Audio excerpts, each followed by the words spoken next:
என்ன யோசிக்கிற? அத்தைய பத்தியா? ஆமா கதிர், நம்ம ஃபேமிலிய பழி வாங்கணும்னு அந்த புவனேஸ்வரி எல்லா விதத்திலயும் ட்ரை பண்றாங்க.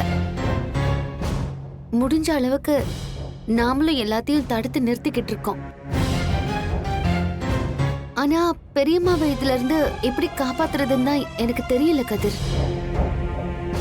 சீக்கிரமா அவங்கள வெளியில கொண்டு வரணும். அத்தை எனக்காக தானே இப்படி ஒத்துக்கிட்டாங்க. இல்ல கதிர், உனக்காக மட்டும் இல்ல, அவங்களுக்கு இருந்த குற்ற உணர்ச்சியால தான் போய் சரணடைஞ்சிருக்காங்க. கதிர், பெரியம்மா உங்க லைஃப காப்பாத்துறதுக்கு தான் இப்படி பண்ணாங்க. அதுக்காகவாவது நீங்க 2 பேரும் பிரியாம இருக்கணும்.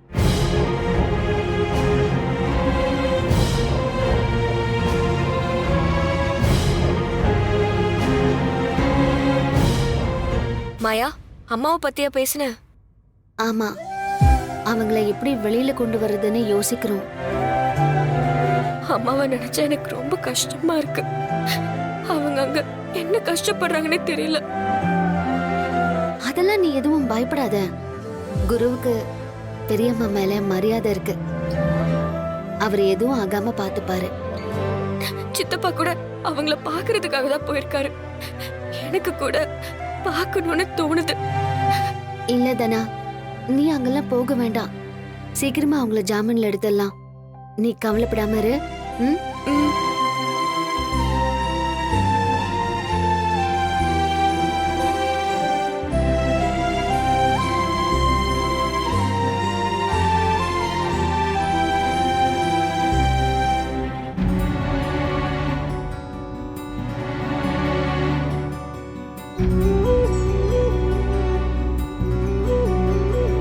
என்கிட்ட பேசணும் தானே வந்திருக்க,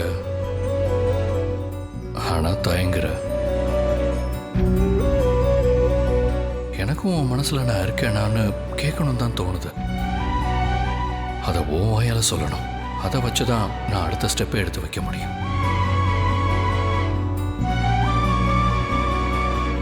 என்னால இப்போ எந்த முடிவும் எடுக்க முடியாது கதிர். என் அப்பா எடுக்கிற முடிவு தான் என் முடிவு. என் அம்மா முதல்ல வெளியில வரணும். அவங்க அப்பா கூட சேரணும். அப்புறம் என் அப்பா உன்னை ஏத்துக்கணும். அதுக்கப்புறம் தான் என்னால எந்த முடிவும் எடுக்க முடியும். உன் மனசுல இருக்கிறத சொல்ற வரைக்கும் நான் வெயிட் பண்ணுவேன். இப்போதைக்கு நீ எதிர்பார்க்கிற முடிவை என்னால சொல்ல முடியாது.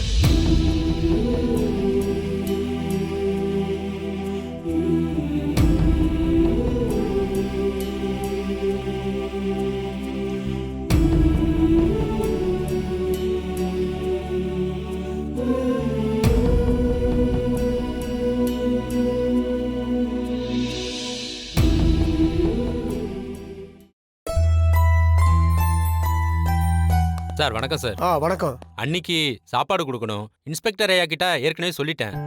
அப்படியா? சரி போய் கொடுங்க. Thanks sir, thanks. அண்ணி. சிவா. அண்ணி சாப்பாடு எடுத்துட்டு வந்திருக்கேன் அண்ணி. எதுக்கு சிவா இதெல்லாம்? அண்ணி டெய்லி கடையில தானே வாங்கி கொடுத்துருப்பாங்க, அது உங்களுக்கு ஒத்துக்காது அண்ணி. அதனாலதான் வீட்டுல இருந்து சாப்பாடு எடுத்துட்டு வந்தேன். ஆனா பாருங்க அண்ணி, அதிசயமா அக்காவும் பார்வதியும் சேர்ந்து உங்களுக்கு சாப்பாடு கொடுத்து விட்டுருக்காங்க. அவங்களா? எனக்கும் அதே ஆச்சரியம் தான் அண்ணி. என்னடா திடீர்னு அவங்களுக்கு அக்கறை வந்திருக்குன்னு. ஆனா எனக்கு ஒரு சந்தேகம் என்னன்னா, இது என்னவோ அக்கறையில கொடுத்தது மாதிரி எனக்கு தோணல. வேற ஏதோ வேலை பாக்குற மாதிரி எனக்கு தோணுது அண்ணி. சச்சே, அப்படியெல்லாம் இருக்காதுப்பா. நம்ம வீட்டு பொண்ணுங்க தானே, அவங்களுக்கும் பொறுப்பு இருக்கும்ல. பொறுப்பெல்லாம் வந்தா நல்லதுதான்.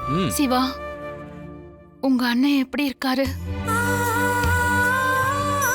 கோவில்ல நடந்த விஷயத்துல இன்னும் கோவமாதான் இருக்காரா? ஆமா அண்ணி, கதிர் மேல இருக்கிற கோபம் அவருக்கு குறையவே இல்லை. அதுவும் மாசாணி அம்மன் கோவில்ல அண்ணன் காசு வெட்டி போடும்போது மாயா வந்து தடுத்தது இன்னும் அண்ணனோட கோபத்தை அதிகமாக்கிருச்சு. மாயா மேல ரொம்ப கோவத்துல கத்திக்கிட்டு இருந்தாரு. என்ன செய்ய போறாருன்னு தெரியல அண்ணி. ஆனா மாயா நல்ல திறமையான பொண்ணு அண்ணி. என்ன பிரச்சனை வந்தாலும் அத நல்லா சமாளிச்சிடுறான். அண்ணன் தான் கதிர்கிட்ட இருந்து நம்ம தனாவை காப்பாத்தணும்னு சொல்லிக்கிட்டு இருந்தாரு. அது நடக்கலைன்னு கோவத்துல இருக்காரு. இன்னும் ஏன் அவரை கதிர தப்பாவே பாக்குறாரு? கதிர் தான் அந்த கொலையை பண்ணிருப்பான்னு அண்ணன் நம்புறாரு அண்ணி. நான் தான் உண்மையை சொல்லிட்டேனே சிவா, அந்த கொலையை பண்ணது நான் தான். அண்ணி, நீங்க கதிரை காப்பாத்துறதுக்காகத்தான் இந்த பழியை ஏத்துக்கிட்டீங்கன்னு எங்க எல்லாருக்கும் தெரியும் அண்ணி. ஐயோ சிவா, நீயாவது நம்பு, நான் உண்மைதான் சொல்றேன். அண்ணி அண்ணி, நீங்க ஒரு எறும்ப கூட கொண்டு நான் பார்த்ததில்ல அண்ணி. உங்களால ஒரு உயிரெல்லாம் எடுத்திருக்க முடியாதுன்னு எனக்கு நல்லா தெரியும் அண்ணி. இத நீங்க இல்ல, அந்த கடவுளே வந்து சொன்னா கூட நான் நம்ப மாட்டேன். எதை பத்தியும் கவலைப்படாம இருங்க அண்ணி. சீக்கிரமே உங்களை நாங்க எல்லாரும் சேர்ந்து வெளியே கூட்டு வந்துருவோம். வக்கீல் சார், அண்ணி ஜாமீன் விஷயம் என்னாச்சு? அது விஷயமா தான் இன்ஸ்பெக்டர் கிட்ட பேசலான்னு வந்திருக்கேன். நாளைக்கு மேஜிஸ்ட்ரேட் வீட்டுக்கு கூட்டிட்டு போற மாதிரி ஏற்பாடு பண்ணிட்டேன். சரிங்க சார், சீக்கிரமாவே அண்ணிய வெளில கூட்டு வந்துட்டாலே போதும். ஏன்னா வீடு அங்க அண்ணி இல்லாம வீடாவே இல்ல. அதெல்லாம் கண்டிப்பா ஜாமீன் கிடைச்சிரும், நீங்க பயப்பட வேண்டாம். சரிங்க வக்கீல் சார். அண்ணி, அப்ப நான் கிளம்புறேன். ஏன்னா அக்காவும் பார்வதியும் வீட்டுல இருக்காங்களா, அவங்க ஏதாவது பிரச்சனை பண்ணுவாங்களோன்னு மனசுக்கு தோணிக்கிட்டே இருக்கு. நான் போய் என்னன்னு பாக்குறேன் அண்ணி. நான் போயிட்டு வந்துடுறேன் அண்ணி. நான் வரேன் வக்கீல். Okay sir.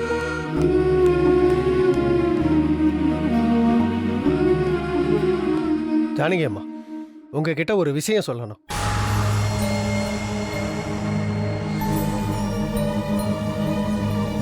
அம்மா, உங்களை தான். சொல்லுங்க ஐயா. நாளைக்கு மேஜிஸ்ட்ரேட் வீட்டுக்கு போகும்போது அவங்க கிட்ட எதுவும் சொல்லிக்க வேண்டாம். குடும்ப பிரச்சனையில மருமகனை காப்பாத்த இப்படி ஒத்துக்கிட்டேன்னு சொல்லுங்க, ஜாமீன் வாங்கிடலாம். இல்லங்க ஐயா, எனக்கு ஜாமீன் வேண்டாம். என்னம்மா சொல்றீங்க? என்னால நிறைய பேர் பாதிக்கப்படுறாங்க. இது எல்லாத்துக்கும் ஒரு முற்றுப்புள்ளி வைக்கணும்னு நினைக்கிறேன். புரியலம்மா. நாளைக்கு ஜட்ஜி கிட்ட நான் தான் அந்த கொலையை பண்ணனு ஒத்துக்க போறேன். என்னம்மா இப்படி சொல்றீங்க? அப்படின்னா கொலை பண்ணனு வாக்குமூலம் கொடுக்க போறீங்களா? ஆமாங்க ஐயா.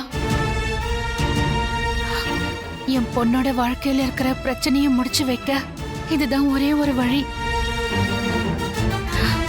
கதிரோட என் தானா சந்தோஷமா வாழணும். அதுவும் இல்லாம இந்த கொலையை பண்ணது நான் தான். அதுக்கு என்ன தண்டனை கிடைச்சாலும் நான் வாங்கிக்கிறேன். இத பாருங்கம்மா, நீங்க மேஜிஸ்ட்ரேட் முன்னாடி வாக்குமூலம் கொடுத்துட்டா அப்புறம் உங்களை யாராலையும் காப்பாற்ற முடியாது. எனக்கு என்ன பத்தி கவலை இல்லைங்க ஐயா. என் பொண்ணோட வாழ்க்கை நல்லா இருந்தாலே போதும். நான் உண்மையை சொல்லதான் போறேன். நீங்க ஜாமீன்ல எடுக்க முயற்சி பண்ண வேண்டாம். நல்லா யோசிச்சுதான் இந்த முடிவை எடுத்திருக்கீங்களா? நீங்க வாக்குமூலம் கொடுத்தா குறைஞ்சது 8 வருஷத்துக்கு மேலேயாவது சிறை தண்டனை கிடைக்கும். என்ன நடந்தாலும் எனக்கு கவலை இல்ல. நான் செஞ்ச குற்றத்தை ஒத்துக்க போறேன். சரிம்மா, நான் வரேன்.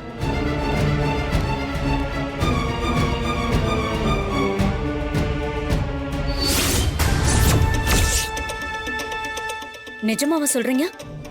ஆமாம்மா, ஜானகியம்மாவே நாளைக்கு ஜட்ஜிக்கு முன்னாடி குத்தத்தை ஒத்துக்க போறேன்னு சொல்றாங்க. நல்லதுதான்.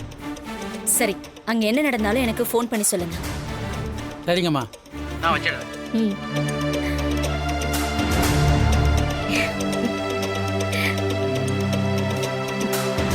ஜானகி, உன் பொண்ணை காப்பாத்த நீயும் ஜெயிலுக்கு போறேன்னு சொல்ற? நல்லதுதான். நீ நிரந்தரமா ஜெயிலே இருக்கணும். ரகுராம் கூட நீ சேரவே கூடாது.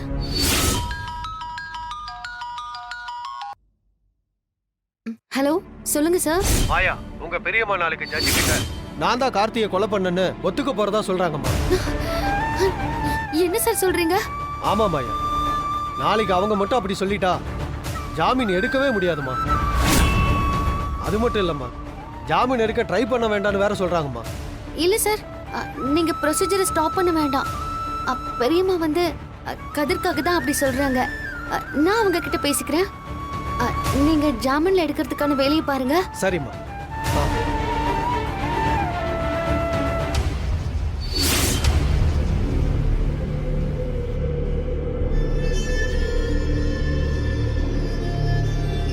என்னம்மா ரொம்ப சந்தோஷமா இருக்க? ஆமாண்ணே, இத்தனை நாள் நான் கண்ட கனவு நிறைவேற போகுதா? என்னமாச்சு? அந்த ஜானகி ஜட்ஜ பார்த்து அவதான் கொலை பண்ணனு ஒத்துக்க போறாளாம். அப்படியா? ஆமாண்ணே, ஒத்துக்கிட்டு தண்டனை அனுபவிக்க போறாளாம். வா, கேட்கறதுக்கு சந்தோஷமா இருக்குங்க. இனிமே நம்ம எந்த கஷ்டமும் பட வேணாம்ல. இனி அவளும் ரகுராமும் சேரவே முடியாது. அவ ஆயுசு முழுக்க ஜெயில தான் இருப்பா. அவ ஜெயிலுக்கு போற வரைக்கும் கார்த்திக் உயிரோட இருக்கிற விஷயம் யாருக்கும் தெரிஞ்சிடக்கூடாது. கார்த்தி எங்க? கார்த்தி, வா கார்த்தி. வாடா கார்த்திக்.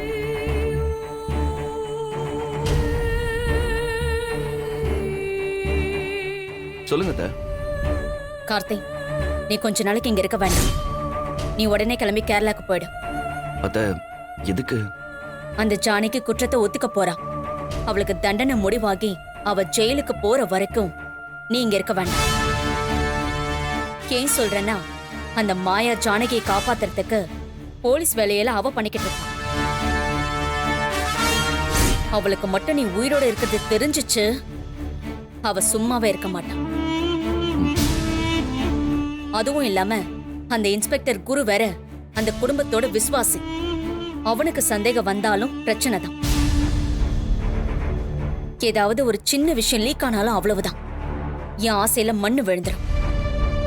அதான் சொல்றேன், நீ இங்க இருக்க வேண்டாம். உடனே கேரளாக்கு கிளம்பு. அங்க நான் சொன்ன ஆளை போய் பாரு. உனக்கு தேவையானதெல்லாம் அவங்க செஞ்சு தருவாங்க. சரிங்க.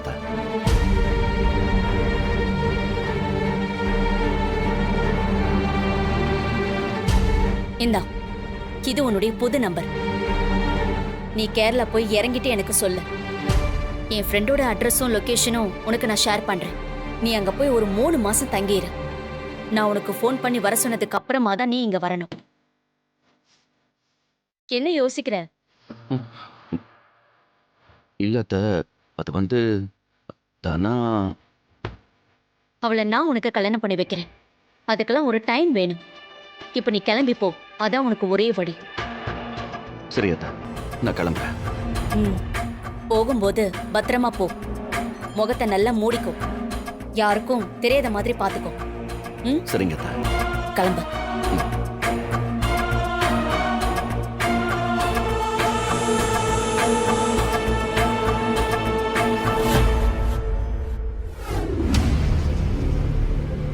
ஜாக்கிரதையா போ. நான் உனக்கு ஃபோன் பண்றேன். சரிங்க.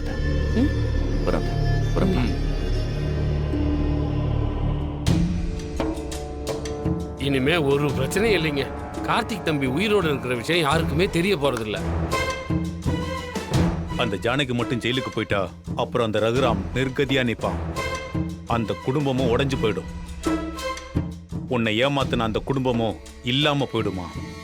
இன்னைக்குதான் நான் ரொம்ப சந்தோஷமா இருக்கேன்.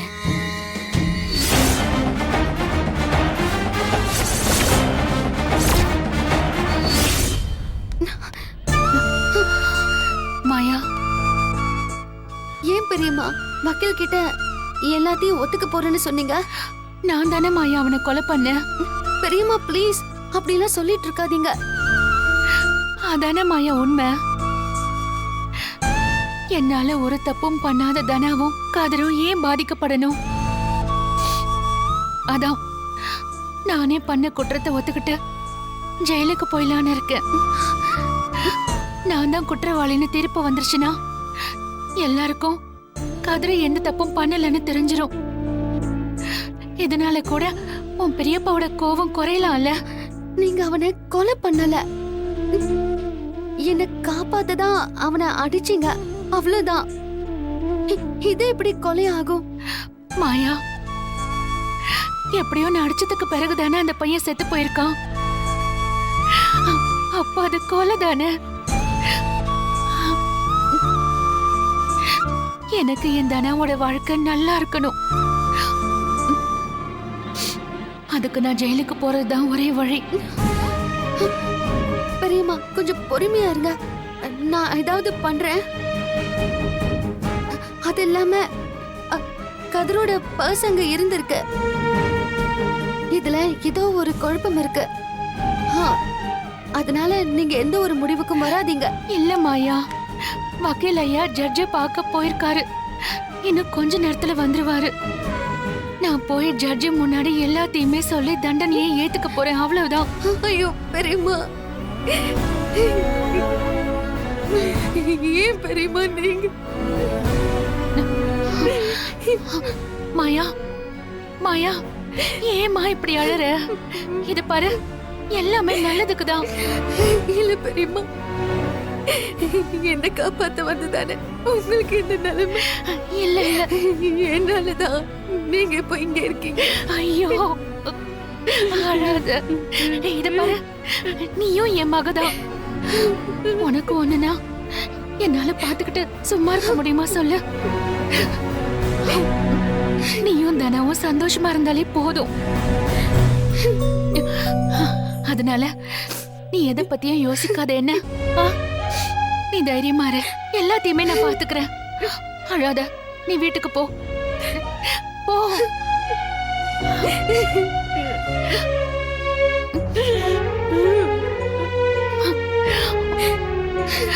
இப்போ தைரியமா இரு.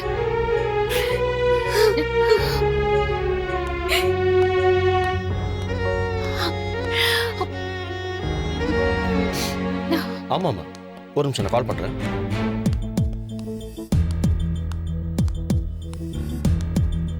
மாயா, நான் வக்கீல் கிட்ட தான் பேசிட்டு இருந்தேன். ஜானகி அம்மா வாக்குமூலம் கொடுக்க போறதா வக்கீல் என்கிட்ட சொன்னாரு. அவங்க தனவுக்காக தான் இப்படி பண்றாங்க. வேற என்ன பண்றது மாயா, இதான் ஒரே வழி. சரிங்க சார், நான் வரேன்.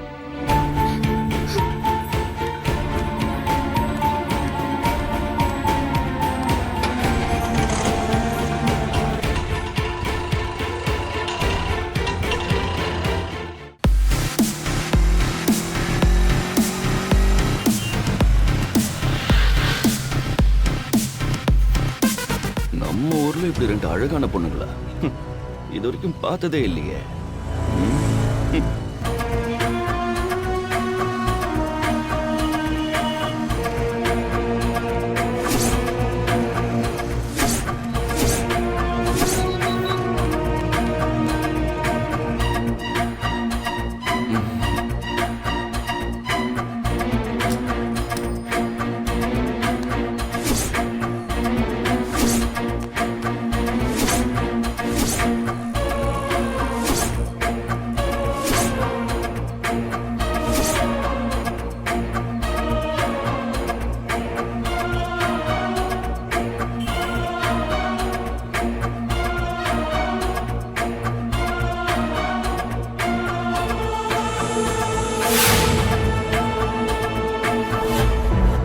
ஒர்க் அவுட் ஆகுது.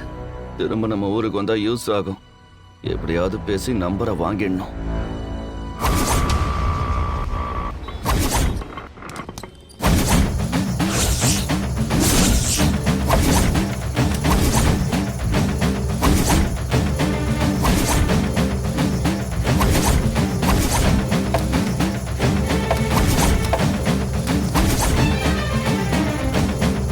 என்னாச்சுன்னா? அம்மா என்னன்னு தெரியலம்மா, ஒரு நிமிஷம் இருங்கம்மா, என்னன்னு போய் பார்க்கறேன். இருங்கம்மா, பார்த்துட்டு வந்துடுறேன்.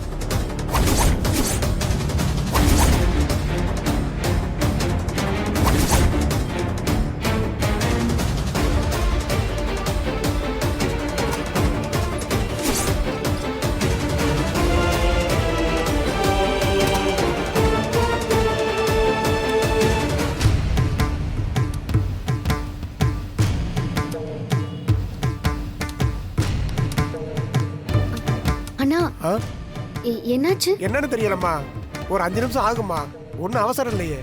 சரிண்ணா, அப்ப நான் கோவிலுக்கு போய் சரிங்கம்மா, நீங்க போயிட்டு வாங்க, நான் ரெடி பண்ணி வைக்கிறேன். சரி.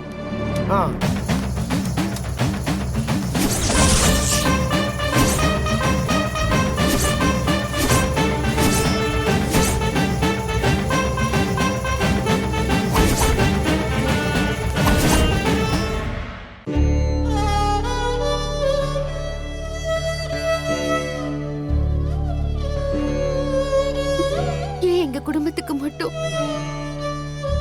பெரிய கஷ்டத்தை கொடுக்கிற.